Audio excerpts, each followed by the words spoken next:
Hello guys, welcome back to the TechDayEveryday channel.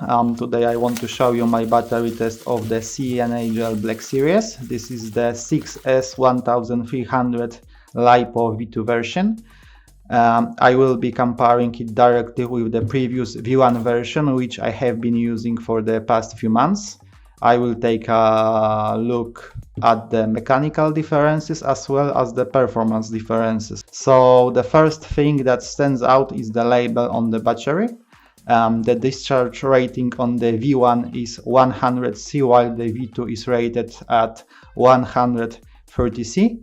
As you can see, the V2 is also smaller. After measuring both versions, I calculate that the total volume of the battery has been reduced by 13%.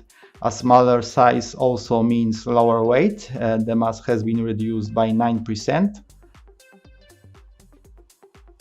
Before testing the performance of both batteries, I decided to check the internal resistance of each cell. The used V1 battery shows around 6 mA per cell, while the brand new V2 has about 4 mA per cell. For the test, I'm using a drone from iFlight. It's the Nazgul Evoque equipped with the DJI O4. This is the naked version. Unnecessary parts like LED lights and protective covers has been removed to reduce weight. This drone is perfect for battery testing because its power demand during flight can be extremely high. The testing conditions were quite challenging. The air temperature during the test was -6°C. I started with the V1 battery.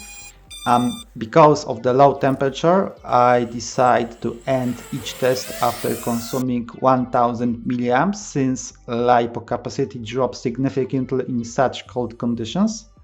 I checked voltage seg, peak current draw and the maximum speed of the drone.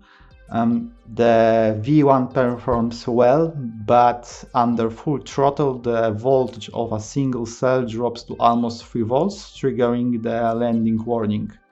Throughout the test, the footage is paused at key moments so you can clearly see the flight parameters.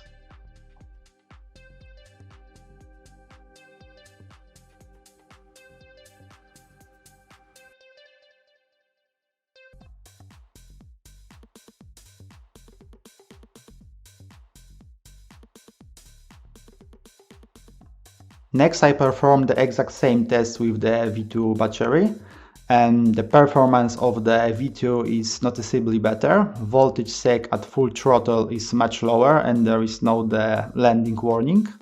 The current draw is higher and I managed to reach a top speed of 186 km per hour. The final voltage after consuming 1000 mA is also higher than on the V1 version.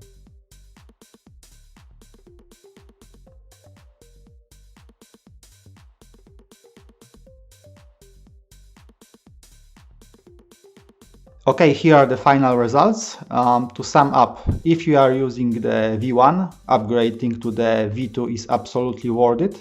The V2 is better in every aspect. It's smaller, lighter, and the higher 130C discharge rating significantly improves drone performance. Voltage seg is reduced and you can achieve higher top speeds. If you enjoyed this video, don't forget to leave a thumbs up and subscribe to the channel. Let me know in the comments what batteries you are using and how they perform for you. Thanks for watching and see you soon. Bye bye.